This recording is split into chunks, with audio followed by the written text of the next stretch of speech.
मामलात अगर देखें ना, दोनों न्यूक्लियर पावर्स हैं, कसूरी साहब, पाकिस्तान भी इंडिया भी, अगर आप उस साइड से लचक नहीं दिखाएंगे, पाकिस्तान की तरफ से लचक नहीं होगी, तो फिर तो ये मामलात आगे नहीं चल सकेंगे। मेरा ख्याल ये है कि दोनों मुल्कों को फैसला करना पड़ेगा कि हमने करना क्या हमने लड़ना है या फिर हमने मसला हल करना है। इम्तियाज साहब, ये अगर देखें तो एक स्टिफनेस है इंडिया की तरफ से भी, पाकिस्तान की तरफ से भी। डायलॉग होते थे पहले, श्रीनगर और दिल्ली के दरमियान डायलॉग होते थे, वो डायलॉग खत्म हो चुके हैं। पाकिस्तान का ब्यूरोक्रेट इंडियन ब्यूरोक्रेट से मिलता था, वो डायलॉग्स होते थे, वो खत्म हो गए।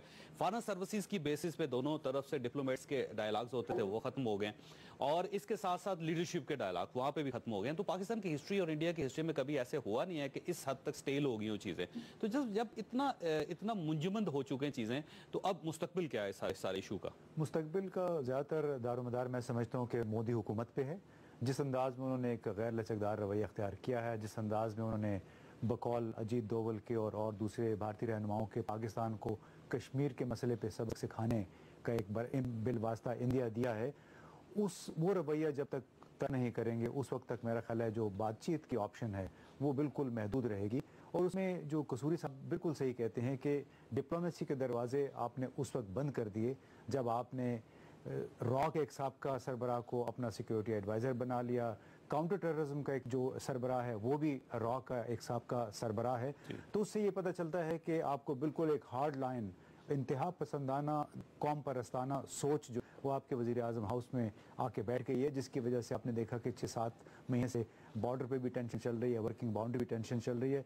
और इसका सबसे बड़ा सबूत मैं देख रहा था, इंडिया टुडे, फ्रंट लाइन में पढ़ रहा था, उनके जो मैगजीन्स हैं उसमें ये बात बार बार उभर के सामने आ रही है कि जो तरक्की के नाम पे नरेंद्र मोदी ने अपनी हुकूमत शुरू की थी वो ख्वाब कुछ बिगड़ता नज़र आ रहा है।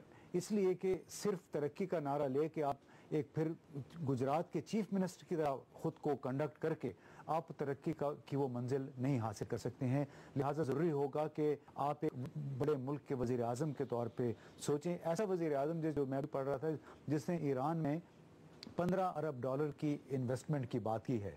तो हमें अब एक ऐसे मुल्क के साथ सामना है, हमारे सफारतकारों को, हमारी हुकूमत को, जिसके पास बहुत ज्यादा पैसे हैं और वो घेर रहा है आपको, वो पैसा दिखा रहा है। और उस पैसे की बुनियाद पे आपके जो इत्तेहादी हैं करीबी, जिसको हम ईरान अपना दोस्त कहते थे, सऊदी अरब को दोस्त कहते थे, उनको भी हमसे दूर करते चले जा रहे हैं। हमारे सारे बॉर्डर्स को इंगेज करने की कोशिश कर रहा है इंडिया, एंगेज भी कर रहे हैं और अफगानिस्तान और उसके साथ साथ एनसर्कल भी कर रहे हैं। आप ये देख लीजिए ना, पहले था कि जो 2 pronged अटैक है कि आप वेस्टर्न और ईस्टर्न बॉर्डर, अभी उसके साथ साथ ईरान में भी अगर उसकी इक्तिसादी एंगेजमेंट ज्यादा हो जाती है तो हम फिर पाकिस्तान तीनों तरफ से फिर घिर के रह जाएगा। कसूरी साहब, ये फरमाइएगा कि सर ये जो जनरल असेंबली में हम हर साल एक तकरीर कर देते हैं, उसमें कश्मीर का जिक्र भी हो जाता है और ये भी कि हम अपने हमसायों के साथ ताल्लुकात बेहतर बनाना चाहते हैं, पाकिस्तान को तरक्की याफ्ता देखना चाहते हैं, और एक अज़म का इजहार भी हर बार कर दिया जाता है। आप ये समझते हैं कि ये तकरीरें काफ़ी हैं, इससे हमारे कौमी मसले भी हल हो जाएंगे और बैनुल कौमी बरादरी के साथ भी हमारे ताल्लुकात अच्छे हो जाएंगे?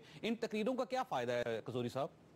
आपने जो सवाल है उसमें जवाब मुज़मिर है और मैं आपके सवाल से एग्री करता हूँ। कोई ख़ास फ़ायदा नहीं। मैंने तकरीरें की भी हैं वहाँ जाके और मैंने सुनी भी हैं। वो एक कोई अदालत तो है नहीं कि आप उसके सामने कॉन्शियंस इंटरनेशनल कम्युनिटी का जो है अराउज करेंगे। हकीकत ये हो गई है कि जब यूनाइटेड नेशंस का चार्टर बना था तो उस वक्त मकसद ये था कि अक़वाम आलम की जो मॉरल कॉन्शियंस है वो बैनुल अक़वामी बरादरी के जरिए उसका इजहार होगा। मकसद ये था कि जनरल असेंबली की ताकत जो है बड़ी होगी, क्योंकि वहाँ जो आप लोग नेशनल असेंबली हमारी है उसमें कौमों की नुमाइंदगी होती है।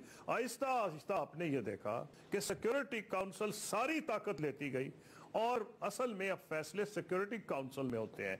और सिक्योरिटी काउंसिल का मतलब यह है कि आपकी जो फॉरेन पॉलिसी है, मैं तजुर्बे की बुनियाद पर कह रहा हूं, वो आपको बहुत इफेक्टिव करनी पड़ती है, खास तौर पे परमानेंट मेंबर की तरफ और यूरोपियन यूनियन की तरफ।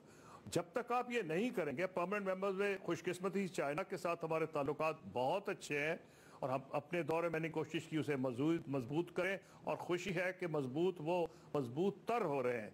अमेरिका के साथ मैं ये समझता हूं कि चीन के साथ हमें ये कोशिश करनी चाहिए कि अमेरिका के साथ भी हमारे ताल्लुकात अच्छे रहें। ये हमारे मफाद में है। पाकिस्तान की खारजा पॉलिसी का ये तुर्रा इम्तियाज रहा है कि इन दो ताकतों के जब आपस में अच्छे ताल्लुकात भी नहीं थे کورین وار کے درمیان، ویتنام وار کے درمیان پاکستان کے دونوں سے اچھے تعلقات تھے. تو ہماری افیکٹو لابنگ ہونی چاہیے یونائٹڈ نیشن یو ایس کے تھنک ٹینکس میں اور ان کی کانگریس میں، جو مجھے سرے دست نظر نہیں آ رہی. جہاں تک باقی پاورز کا ہے، یورپین یونین سے ہمارا انٹریکشن کم ہو گیا ہے. تو اگر آپ نے متاثر کرنا ہے سیکورٹی کاؤنسل کو، ڈیسیشن میکنگ سرکلز کو، تو آپ کو بائی لیٹرل انگیجمنٹ کرنی پڑے گی دنیا کی بڑی طاقتوں سے. یہ تو ایسے ایک فارمیٹ سا بن گیا ہے کہ جی فلانے مہینے میں سارے اکٹھے ہوں گے، مل جل لیا کریں گے، سائیڈ لائنز پہ میٹنگ ہو جائیں گی. اس کا فائدہ ہوتا ہے، میں اس کو انڈر ایسٹیمیٹ نہیں کر رہا، میں اس کے حق میں ہوں کہ سائیڈ لائنز میٹنگز ہوتی ہیں. لیکن جو یو این میں تقریر جو آپ نے مجھ سے سوال کی ہے، وہ ایک واجبی سی بات ہے، اس کا کوئی خاص اقوام عالم پہ اثر نہیں ہوتا. اثر بہت سی دوسری باتوں کا ہوتا ہے. بلکہ اکثر اس طرح ہوتا ہے قصوری صاحب کے ہمارے پرائم منسٹر صاحب خطاب کر رہے ہوتے ہیں، میاں نواز شریف صاحب کا خطاب ہی ہم ملاحظہ کر رہے ہیں، لوگ سو رہے ہوتے ہیں وہاں پہ، یہاں ہوتے ہی نہیں ہیں. اور اب تو اس طرح ہے کہ لوگ کم ہوتے چلے جا رہے ہیں کہ چھوٹے ملکوں کے جب سربراہان وہاں پہ خطاب کرتے ہیں تو حاضری پوری نہیں ہوتی، وہاں پہ تو ڈیسک خالی ہوتے ہیں. جی اب ٹھیک کہہ رہے ہیں، حاضری کو خاص نہیں ہوتی. مجھ سے پوچھ رہے ہیں نا جی؟ جی ہاں، میں نے خود یو این میں بیٹھ کے دیکھا ہے، نہ حاضری ہوتی ہے، نہ ان کو کوئی انٹرسٹ ہوتا ہے. ان کو کئی دفعہ ڈائریکٹ کیا جاتا ہے اپنی ڈیلیگیشن ہیڈز کی طرف سے کہ فلاں سب آ رہے ہیں، آپ تقریر سننے چلے جائیے گا. اس کا کوئی خاص اثر نہیں ہوتا. یہ جو ہم اتنی معصومیت میں زور دے کے کہتے ہیں کہ جی اب کہ ہم نے یہ تقریر کی، یہ کر لیا، ان کا کوئی خاص اثر نہیں. ہاں، آپ کو ڈپلومیسی، افیکٹو ڈپلومیسی کا بڑا اثر ہوتا ہے.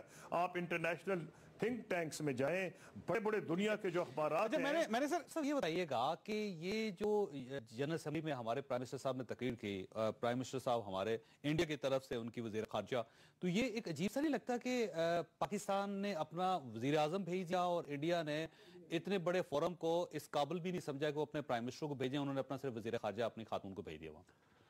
ویژن کی کمی ہے، صلاحیت میں سمجھتا ہوں. دیکھیے کس طرح بڑی چالاکی کے ساتھ نریندر مودی درمیان میں سے نکل گئے، صرف اس بنیاد پہ کہ پاکستان کی تقریر پہلے ہوتی ہے، جواب اس کو زوردار انداز میں آنا چاہیے. مودی صاحب اتنا نہیں زوردار انداز میں نہیں بول سکتے جس کنوکشن کے ساتھ سشما سوراج بولتی ہیں. لہٰذا یہاں پہ ایک بار پھر سفارتکاری میں پاکستان مار کھا گیا، کیونکہ نواز شریف صاحب اب اس بالکل موڈ میں ہے ہی نہیں ہیں. ایک 78 رکنی وفد دے کے چلے گئے ہیں، غریب آدمی کے پیسوں پہ وہ وفد جو ہے وہ للے کرے گا، وہ ایک الگ بات ہے. لیکن ہمیں امریکن پریزیڈنٹ جو تو اس کے ساتھ 10 لوگ ہوتے ہیں، برٹش پرائم منسٹر یہاں انہوں نے غریب عوام کے سے جو مختلف ٹیکسوں کی مد میں پیسے کھینچ 78 لوگ 78 لوگ پاکستان اس کی بنیاد پہ 78 افراد کا یہ اب وفد جائے گا. اس میں ایسے بھی لوگ شامل ہیں جو کہ ہر وقت کنڈیم کرتے رہتے ہیں حکومت کو کہ یہ للے تللے کر رہی ہے. تو میں حیران ہوں ان لوگوں پہ. تو ایک تو یہ ہمیں اعتماد کی کمی ہے. اگر چین آپ کے ساتھ کھڑا ہے پھر آپ اپنے اندرونی معاملات کو کیوں درست نہیں کرتے؟ جو ابھی قصوری صاحب بھی کہہ رہے ہیں کہ جب تک آپ اندر سے درست مضبوط نہیں ہوں گے باہر سے جو مرضی کر لے. دوسری بات، نیوکلیئر ہتھیاروں کی موجودگی میں جنگ نہیں ہوگی. لیکن اگر یہ پالیسی جاری رہی، ہمارے جو کچھ لوگ ہیں جو کہ بار بار جنگ اور جارحیت کی بات کرتے رہیں گے، مجھے خوف آتا ہے جاوید کہ آج اگر ہمارے 20 کروڑ میں سے 6 سے 7 کروڑ غربت کی لکیر سے نیچے رہ رہے ہیں، آج سے 10 سال بعد یہی 20-25 کروڑ ہو چکے ہیں، 25 کروڑ میں 11-12 کروڑ خط غربت سے نیچے رہ رہے ہوں گے.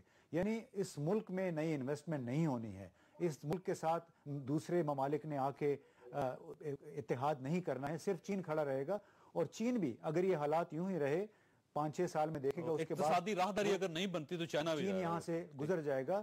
تو میری ریکویسٹ ہوگی تمام پاکستانیوں سے کہ خدا کے لیے یہ جنگ و جدل کی باتیں چھوڑیں. اگر برطانیہ نے فیصلہ کر لیا کہ ہانگ کانگ میں نے حوالے کرنا ہے چین کے، السیس لورین کا جھگڑا تھا جرمنی اور فرانس کے درمیان، انہوں نے بات چیت کے ذریعے کر لیا. ایسٹ تیمور انڈونیشیا راضی ہو گیا حوالے کرنے پہ جو لوگ وہاں کے مقامی تھے. ہمیں کشمیر کے لیے بھی کوئی ایسی راہ تلاش کرنی ہوگی.